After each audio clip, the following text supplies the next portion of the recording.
Hello,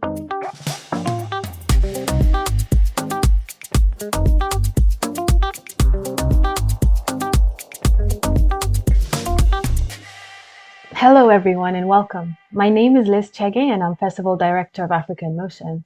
We're pleased to be screening the film James, an intimate and layered portrait of the Neapolitan jazz icon and composer James Senese. I'm delighted to welcome our guest, Andrea Della Monica, the director of the film. Andrea was born in Naples, Italy. After a degree in philosophy at the University of Naples, he moved to London where he graduated from an MA in filmmaking program at the London Film Festival. His short films have competed at several festivals internationally, and James is his first documentary feature. Welcome, Andrea. Hi everyone. Thank you for having me.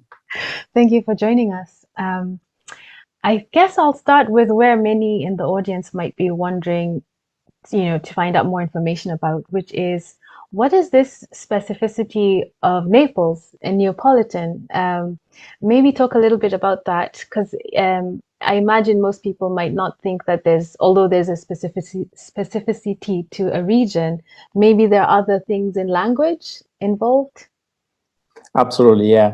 I mean, Italy is one big country, but it's like also 20 different countries at the same time. It's part of a history. So we have what we call dialects, but are not really, the word itself is misleading because they're actually languages. Italian as a language is more like the purified version of a couple of dialects, mainly the one from Tuscany. But Neapolitan or Sicilian or even some from the north in the Veneto area, they are very much languages, I would say. So there's a specificity of language to the region, which makes up for also part of the culture. Napoli, Napoli is in Italian.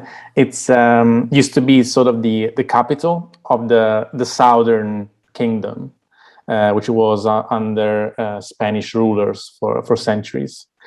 So not to take away from Italian culture in general, but there is a specificity to the region and to Naples as a city. As far as the film is concerned, there are a few things that are probably to be known as background information for the film. So during the Second World War, because Naples is a big port, there were lots of American troops when the States started taking over the war. There were American troops stationed in Naples, which then they stayed for some time, and that, of course, allowed the troops to mix up with the population, and that gave birth literally to a lot of people. I mean, many babies were born at the time. After some time, the troops left, and the babies actually stayed. James Senese is one of those babies. So he's what we call a son of the war. So his father was of African American origins. He stayed for about a couple of years and then went back to the States. And James was raised by his mother, who was a Neapolitan girl, and her family. In those years, American jazz was kind of was big in Naples, especially. And up until the 70s, progressively, we started seeing American musicians coming over to play in Naples, especially, and in the 70s,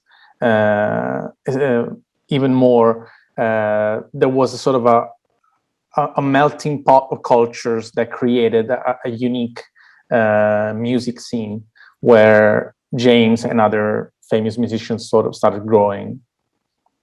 That's sort of the context. Thank you. And there's something that you captured really well with that, which is like this running thread throughout the whole film, his Neapolitan heritage and his American heritage.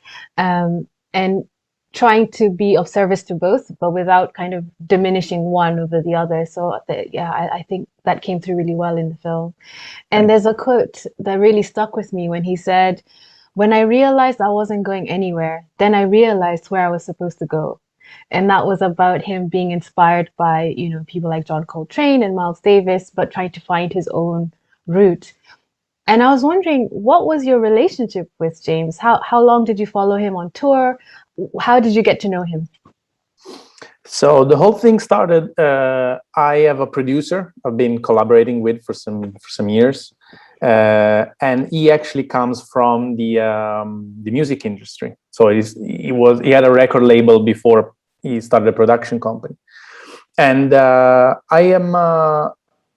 was always interested in making a documentary about music, but I wasn't sure about what. So we had this project or this idea of a project floating around for some time, and then the opportunity came to actually meet James through his manager, because he and my producer know each other, and I had the opportunity just to meet him even before we would talk about making a film, and they arranged the meeting. And before the meeting, the idea of actually potentially making a film about him started to becoming part of the conversation. So when I met him, me being a nobody, like he's kind of an icon in Naples, he's big. And I was just going to meet him as sort of a filmmaker, but mostly a fan. I went to his house, met with some of his family, and invited me and a couple of my collaborators to his house, to his studio. He showed us where he worked. And then I asked him whether he'd be interested in making a film. I didn't know what the film would be at the time. His answer was yes. So it wasn't a no. It wasn't neither like a complete yes but definitely not a no. He said, yeah, okay, but the first thing he said, just bear in mind, I'm not dead.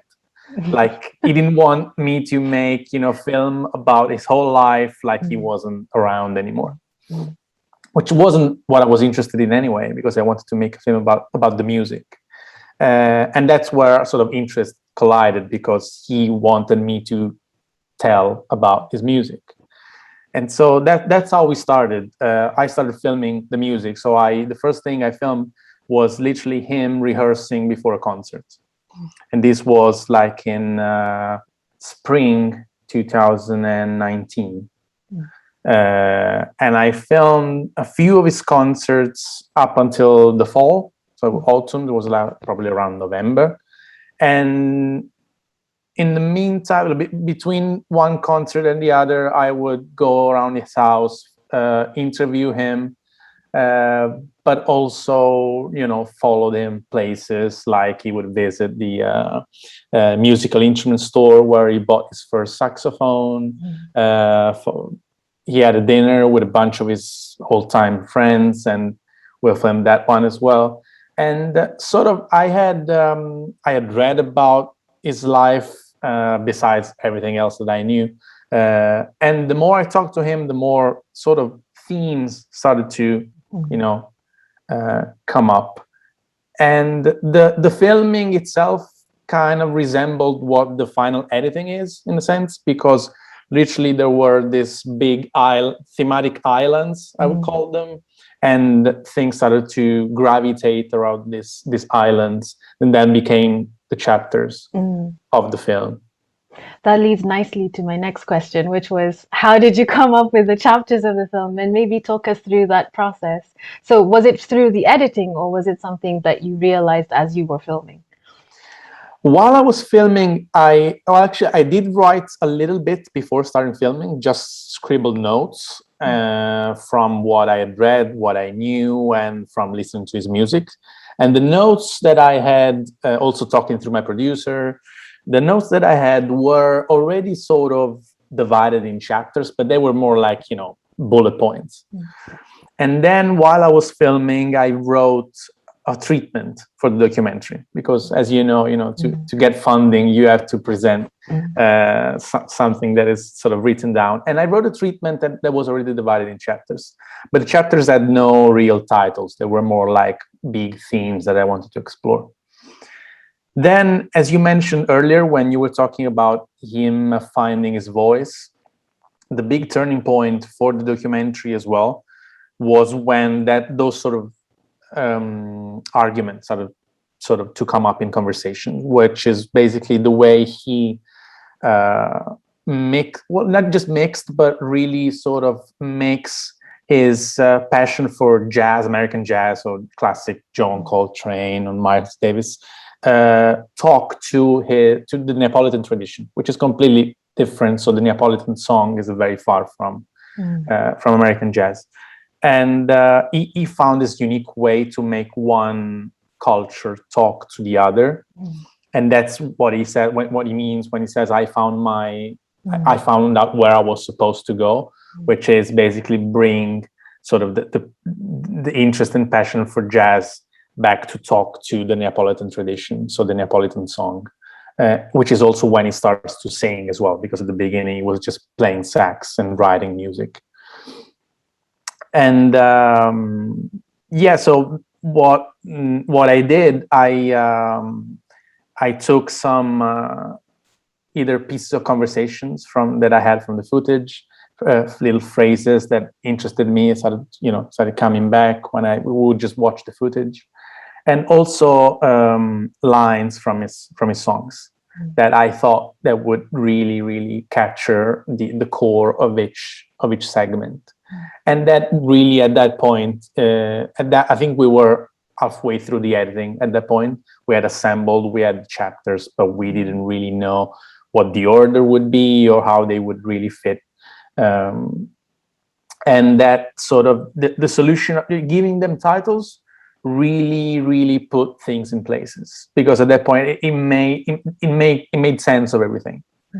So once we had the titles and there was a connection to what was going on in each segment, then we had sort of the whole picture together.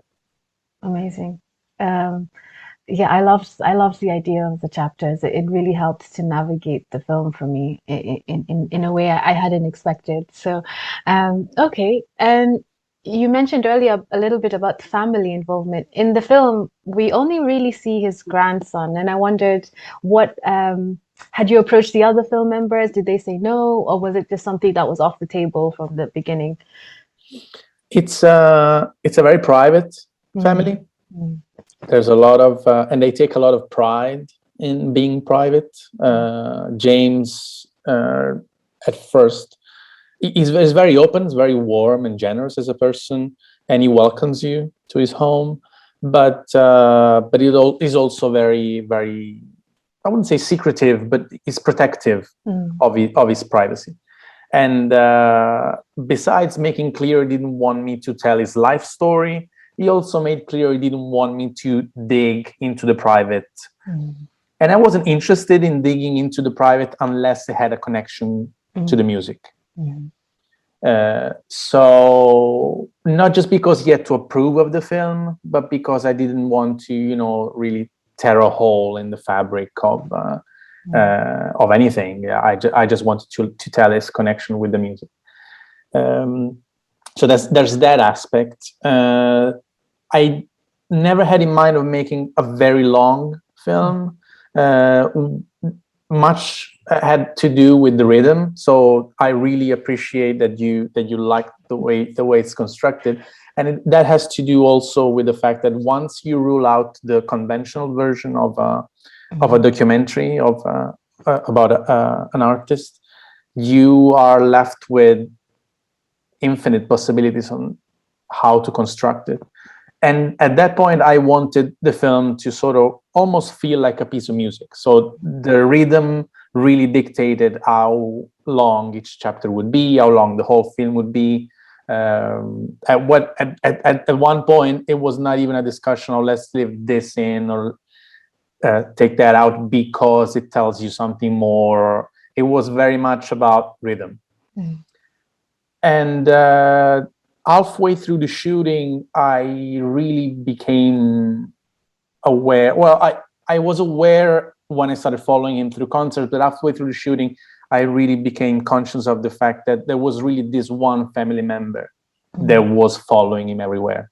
Like his family is close, but there's this grandson who follows him like a shadow, worships him, but at the same time, he's it's kind of he's nurtured through following his grandfather around. He's kind of hungry for experiences, for music.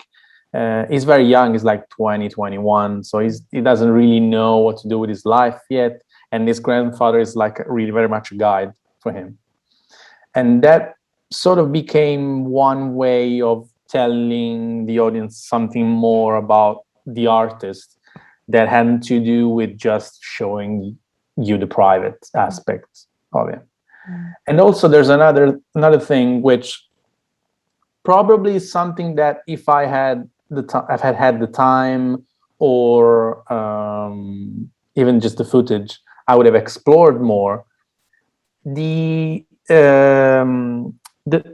sort of this relationship that they have kind of mirrors the one that James had with his grandfather, which is something that, again, he's very private about. And there's something that in Naples is very well known about. Maybe it might not be as clear to a foreign audience, but the fact that he was raised by his mother, it's also he was raised by his grandfather, maternal grandfather. That was his father figure. And I think the last song in the film, which is titled, the English translation would be like my grandfather, my grandpa, is a very, very sort of intimate telling of his grandfather really departing, and having him sing that song with his grandson watching him from down the stage, that was sort of to me sort of the encapsulation of that relationship, and I felt that it was best to sort of live it as that in a neat sort of way. I think it works really well. Thank you for explaining that, because when there's a scene when his grandson is literally singing the lyrics to the song alongside, and I was really touched by it. But then knowing that extra layer really adds to the conversation. Thank you so much for sharing that. No. Just briefly going back to the chapters. Just one note, just something I wanted to add. Yeah, that sure. Not to go back to how sort of private and he is. There's another reason why there are certain topics that we wouldn't explore too much in conversation, that maybe in the film are sort of touched but not really digged. And one is the relationship with his grandfather. The reason is that the moment he starts talking about his grandfather and the way his grandfather raised him, the topic of race comes up. So he was a black kid growing up in a mixed culture and a very accepting, warm city, but still that was in the 50s. So in Italy, so that wasn't easy. And his grandfather was there to protect him, and that's something that he's been talking about for many years. That he talked about for many years, and that sort of he wants to avoid that aspect of his life to define him. Like he takes a lot of pride in being a descendant of an African American soldier, and having that connection to the African American culture. But at the same time, he doesn't want to be defined by how hard was that for him. And so there are certain things that he wouldn't want to explore that much, not at this point of his life. And also in Naples, they are very well known. But I understand that to foreign audience that little bit of context Yeah. helps. That's really helpful because the chapter that I was going to talk about is the Black music chapter, where you've got all the archive footage in. And I wondered, what was the process like for that? There are young filmmakers listening who would want to know how to deal with archive footage. What was your experience with that? Was it very difficult? How did you get it? It was a lot of fun, and it was a nightmare at the same time. So people really young filmmakers should be aware of that. I would have had more, well, just because I wanted the film to be full of music. I'm really glad that we have what we have, and that was really helpful. And actually, that's, almost, I got, pretty much everything I asked for. So not that I censored myself, but at some point, you have to realize that it's costly, that it takes time to get it, takes time to get the rights for it. So it's you have to be careful from the beginning. The way I went about it was I gathered material from any source that I could, even before sort of tackling how to get rights for anything, just trying to get material. And you can get material online. I mean, now there's tons of stuff on YouTube that once you get it, then you have to find who owns the rights for. And in Italy, we have Rai, who's sort of like the BBC in the UK. And they have an online archive that you can navigate. So you can search. It's not 100% of their material, but it's a good chunk. This was during the pandemic, because when we were editing, and when we had to finalize the editing, was really during the pandemic. So this was like the first lockdown. That meant that we couldn't go into the original archives ourselves.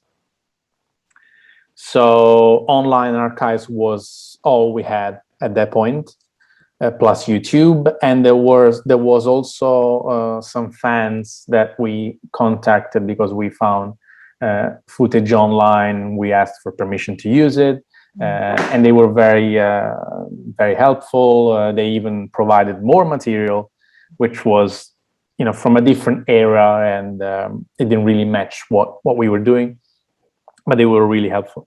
So once we gathered the material, it was a matter of how to use it, so how to really integrate it into the editing, and then again became a matter of theme versus pace, because you can fall in love with archive material, and that becomes very dangerous. Because when it's good, it's fantastic. I mean, it's like time traveling. So you are immediately transported into the time, and but you can easily, being taken away with it.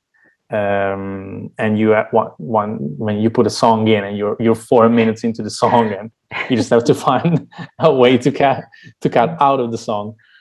So then it became a matter of what really fit, and we only kept the bits that were meaningful. So the first one is a band that was really the first band, the one that launched James's career, and he was a sax player there. So he wouldn't sing, he wouldn't write songs yet. What I was interested in exploring was very much the transition between the first band and his role as a sax player to the next band, which is Napoli Centrale, the big band that really, really launched him. And that transition meant for him going from being a sax player to being sax, voice, and also he was writing the music as well as some of the lyrics. Most of the lyrics were written by Franco Del Prete, the drummer, who's also featured in the film. And because I was interested in that transition, that takes place between sort of the end of the 60s and the beginning of the 70s. The archive footage that I kept in was all from that time. We had more archive footage from later on in his career, But I just wanted to focus on that particular time, which is when was his voice, like literally his voice, or his voice as an artist born. And that was, those few years were the crucial period of his time, of his life and his career. And that sort of narrowed down the process of selecting the archive material. Then only those clips that fit in the chapters were left in. So the next one up is the first band without the singer, and it was a really brief time when he started singing. That before, so started singing before writing, and then there are a couple of other clips that sort of launch his band Napoli Centrale, and that it became necessary because they sort of mirror some of the songs that you hear in the concerts. So that transition, that's what I was interested in. Do you think this extra footage will make it into the DVD? That's the question for the producers.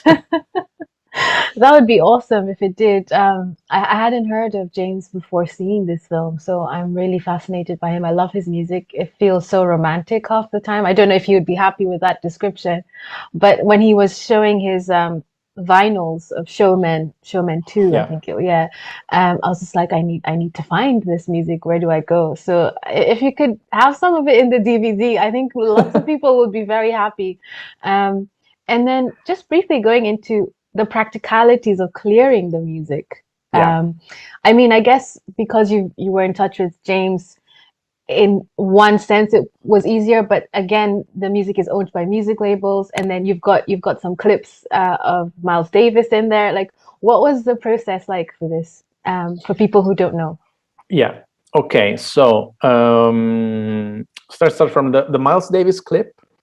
Thank God it's not a problem, because you learn that if you're filming something that it's happening live in front of you in a documentary, and so I'm not really selecting a clip of Miles Davis, it's actually somebody who's watching on their TV Miles Davis by accident.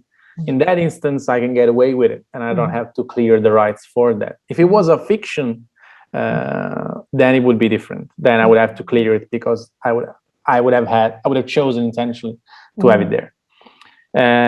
In case of James's music, most of it wasn't a problem, because his manager is in touch with the record label that owns most of his music.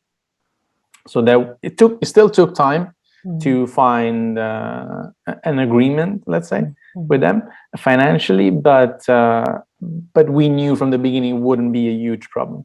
It took us quite some time to secure the rights for the archive footage, to negotiate that, and that you learn that there are sort of theatrical rights and then TV rights, and you can purchase, you can pay for theatrical before you sell the film, let's say, to TVs. So in the first few months, we could screen it at festivals, or we could have our own screening in theaters. You can get a theatrical distribution, but in case you were to sell it to a TV station, you would have to then renegotiate and pay different copyrights to our BBC, the way I call it. Then there was music that was hard, which is the early songs. So those from the Showman. So the Showman band, those were harder to get. It took us more time because they're a bit scattered. So there's Showman, then there's Showman 2, which is sort of this band that only made one album, that they didn't have, they changed singer. So they signed like a very short time contract with the label. It was hard to find who owned the rights for those. Then there was music. There's one song from his grandson that he made an album with the Neapolitan record label, and that was again another thing. And then there's one song, probably the hardest thing to get was in the there's a chapter, I think it's the second to last, the Half Blacks chapter, which is amongst other things about his relationship with Pino Daniele, who was a major figure, singer-songwriter, a major figure in Naples, who died a few years ago. And James played with him for many years, from late 70s and the 80s and 90s. They were inseparable. And there's a song there called Chi te no mare, which is, let's say, Who's Got the Sea. It's very hard to translate. Okay. And he sings it in a concert as a homage to his friend, and that was very hard to get. Very hard. Wow. Okay. So there were many different things to go about, but That's so interesting. Even though he was singing it live and you're recording it as a documentary director live, it was still difficult to clear in comparison to the Miles Davis one, which is he's just watching a clip. So that's fascinating. Yeah. Thank you. We've only got a couple of questions left before we close. Sure. I was wondering, did anything surprise you in the making of this film? Yeah, many things. First thing, I mean, I've been to many concerts and been a music cover my whole life, but I was never allowed to film an artist so close.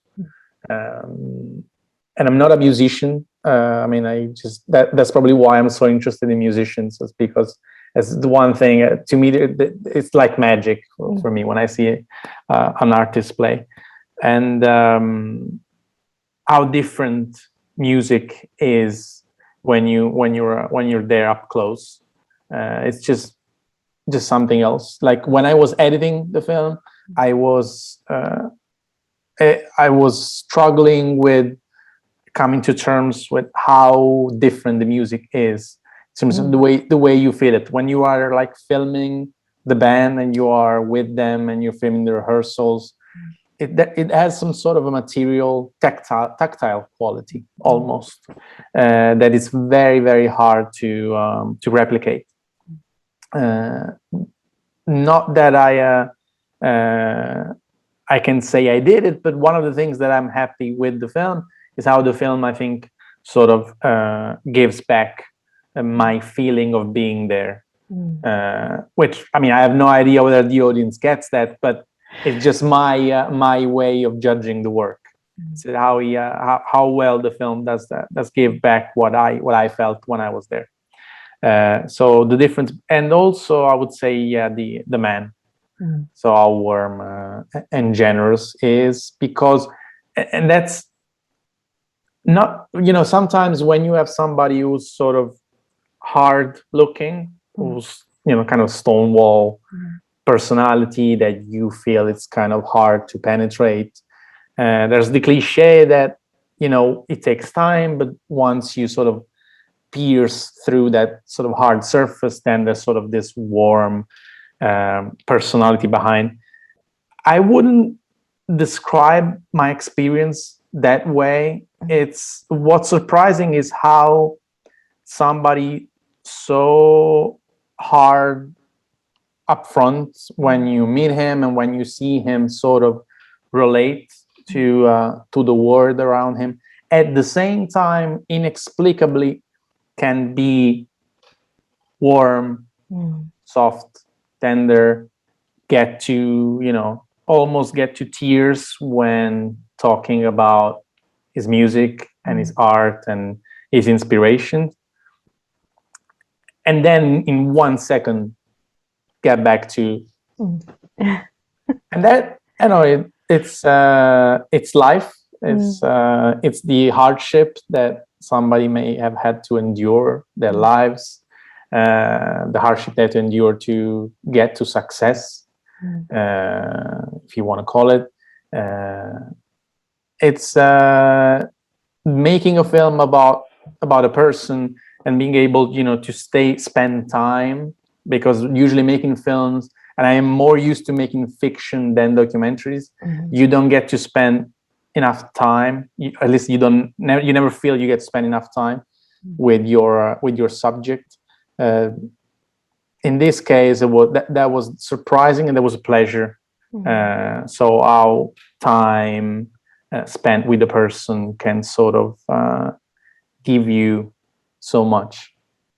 I think it's normal for well-known people to have that kind of layer to protect themselves. I I would agree that actually you got that feeling across in the film because I felt like I was on stage with him for the film, where you were on stage with him, and especially in the opening, I was gripped from the beginning because you have him like setting up his sax, you have him like kind of practicing. Um, I felt like I was there. So thank you for doing that. Thank you. What advice would you have for people moving from fiction to documentary? Because this is your first feature documentary. What advice would you have? I would say go in with no preconception. If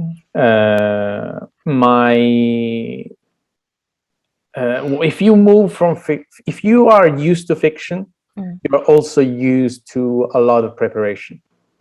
And that's one thing that you shouldn't give up on. Just you have to do a lot of preparation. You have to know your subject, your context. In this case, it was an artist, so you really studied his music.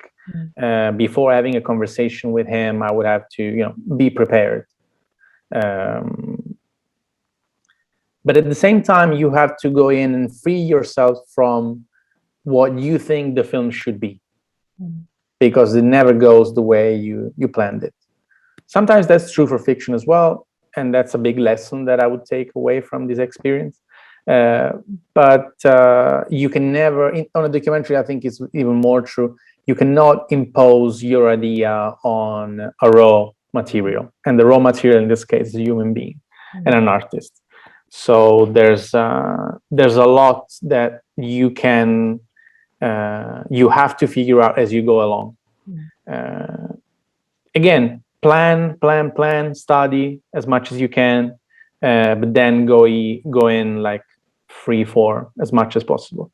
One of the things that really helped me during the shooting was because we were filming, again, a big icon for me and for us, it's a small crew, but still it's a crew. So you go in with a little bit of lighting, you go in with sound, camera, assistant director, and before you know it, it's 7 people in a room. And if it's 7 people in a room and everybody's looking at one person, that can be intimidating, even if that person is used to a lot of eyes pointed at them. So the experience really changed for me, but I think for him as well. He opened up once we started being lighter in our approach. So lose that tripod, lose some of the lights, sometimes even use the the mic on the camera to be 2 people in a room with him. Or I would have would hold the mic. It's you have to be flexible, and the priority should be your subject.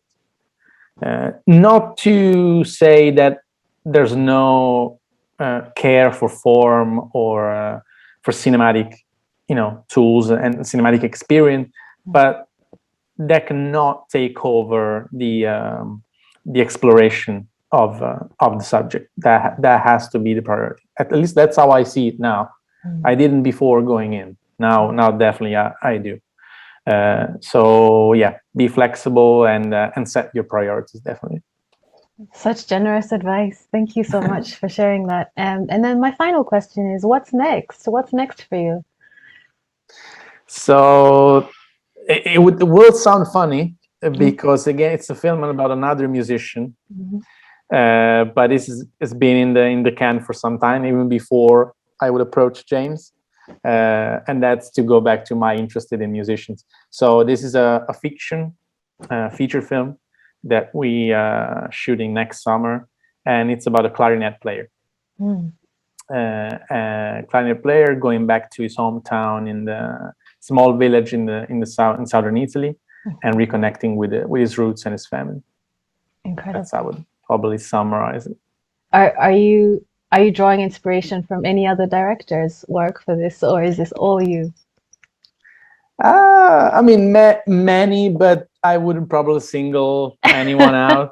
Okay. But again, that's I would say probably a lesson that I took from James in a way. When I was when I wrote the treatment for James, I also wrote a little page of, let's say, mention different films and directors that inspired me to make it, and I could probably do the same for the next one, but I really started making my film once I got rid of all the references. So yeah, again, if this is part of the preparation, I would say draw as much inspiration from all sources, other films, books, music. At one point, get rid of everything. So yeah, now I'm just trying to be focused to do my film as much as possible as mine. Molti grazie, Andrea, I suppose I would say. Grazie a Thank te. you. Yeah, thank you for your time and your generous answers. And congratulations again on James. I hope the audience enjoys it as much as the festival team did. Thank you. Everybody listening, please follow us at AIM Film Fest on all social media and sign up to our newsletter to find out what's coming up next. Thank you.